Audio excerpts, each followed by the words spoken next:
Hi friends, आज मी तुमच्यासोबत चण्याची भाजी शेअर करते. तर ही काळ्या चण्याची भाजी आहे आणि चला मग रेसिपी स्टार्ट करूयात. काळ्या चण्याला चांगलं उकळून घेतलेलं आहे.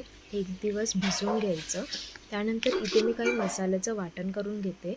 जिरं, आलं, लसूण, मिरची, कोथिंबीर आणि टमाटर हे सगळं आपण चांगलं फिरवून घेऊया मिक्सर जारमध्ये पाणी न घालता.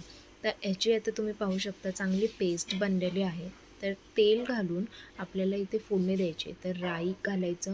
राई छान तडतडली की यामध्ये कढीपत्ता आणि कांदा घालून आपल्याला चांगलं मिक्स करायचं आहे. इथे कांदा थोडासा भाजल्यानंतर आपण जी केलेली पेस्ट होती ती घालूयात. आता हे पेस्ट टाकून आपल्याला चांगलं ऑइल सेपरेट होऊस्तर चांगलं भाजून घ्यायचं आहे. आपण आता काही मसाले घालूयात.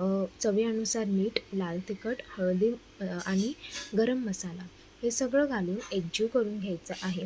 आणि आता थोडंसं पाणी ॲड करायचं. तर इथे मी चण्याचंच पाणी ॲड केलेलं आहे, टोपाला डसायला नाही म्हणून. आता इथे पाहू शकता तेल सेपरेट झालेलं आहे.